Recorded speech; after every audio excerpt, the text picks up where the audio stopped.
Bonjour à tous et toutes, bienvenue dans Quelques minutes pour. Quelques minutes pour, c'est l'émission que je fais une fois par semaine pour vous parler d'une œuvre que j'ai vue ou que j'ai lue. Vous allez voir la barbarie.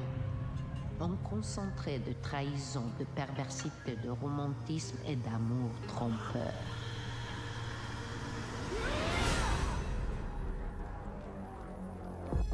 Tu deviendras la plus barbare des barbares.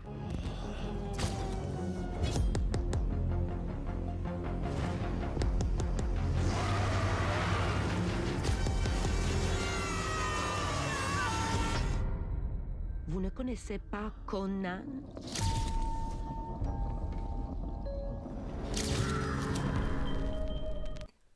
Conan est un film fantastico-onirique français réalisé par Bertrand Mandico. Il dit lui-même conclure une trilogie commencée avec ses deux précédents films, Le Garçon Sauvage serait le paradis, After Blue le purgatoire et Conan l'enfer. Et le visionnage peut effectivement être un enfer si vous ne parvenez pas à entrer dans le film. Le film est très particulier et vient puiser ses références dans du cinéma très obscur. On a du cinéma d'auteur fauché, car fauché le film l'est et ça se voit, mais il en tire aussi une force incommensurable.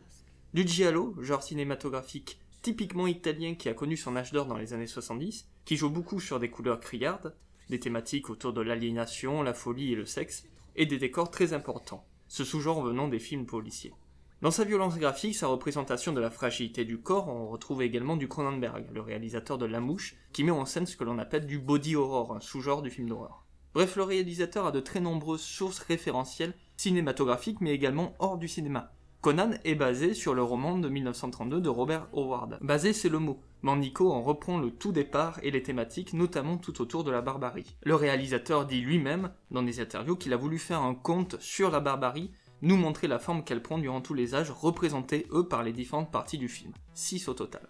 C'est un film extrêmement politique qui cache dans sa mise en scène obscène un vrai message tantôt assez subtil, tantôt frontal. Du moins c'est l'impression qu'il m'a laissé. Mais le film fourmille vraiment d'idées, de thématiques métaphoriques, un deuxième visionnage ne serait pas de trop, mais ce ne sera pas le cas tout de suite pour moi. Le film reste quand même assez lourd à digérer.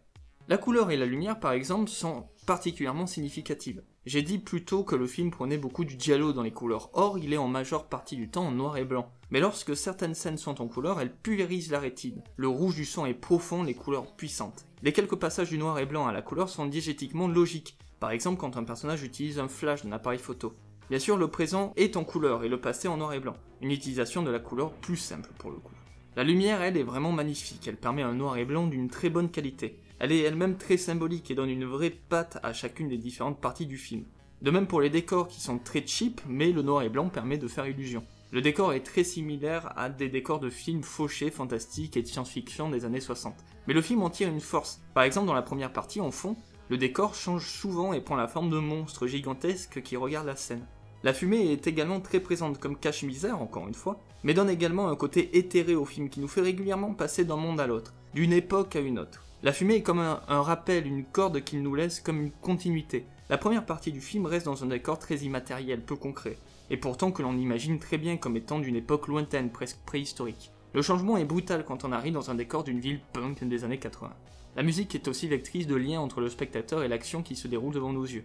Elle accompagne parfaitement ce qui se passe à l'écran. Dissonante dans les scènes étranges, mystérieuses, épiques, comme un serpent elle change de mue selon les parties pour se doter d'aspects différents et renforcer l'unicité de chacune d'entre elles. Elle parvient à maintenir l'immersion dans un univers pourtant peu tangible, peu compréhensible, la preuve étant que le film a une durée d'1h45 et que je ne l'ai absolument pas vu passer.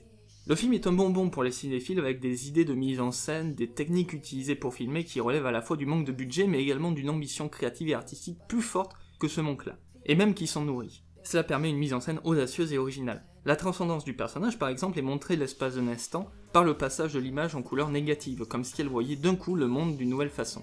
Une scène du film est projetée et nous montre les personnages principaux devant cette scène, comme des silhouettes qui se repaissent d'un spectacle, comme une mise en abîme de l'artiste regardant ses pairs et les jugeant à la manière d'un dieu ou d'un demi-dieu.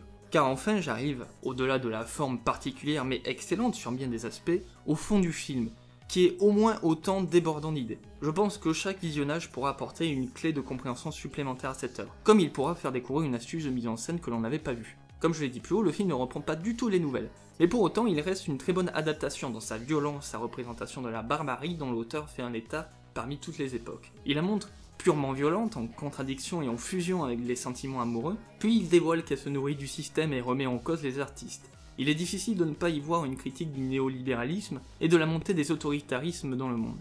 Rainer, quasiment le personnage principal de ce film, semble une métaphore de plein de choses, mais je pense notamment qu'il représente le réalisateur. C'est lui qui nous montre les passages de la vie de Conan, il est spectateur comme nous et surtout son arme est un appareil photo qui lui permet beaucoup de choses. Arrêter Conan, immortaliser des instants, donner de la couleur là où il n'y en a pas. De plus, il semble vraiment le maître de cet univers, fasciné par ce qu'il voit, mais en même temps blasé. Sa fascination cache également peut-être une métaphore. Le cœur dont Rainer est particulièrement fan, ceux qui ont vu le film comprendront, pouvant se rapprocher littéralement du cœur que l'on met à créer une œuvre d'art. Enfin, car vous l'aurez compris, je pourrais parler du fond très longtemps. Mais une thématique centrale qui traverse toute cette œuvre des mots même du réalisateur, c'est le féminisme. Il dit lui-même que sa création est une relecture libre et féministe de Conan.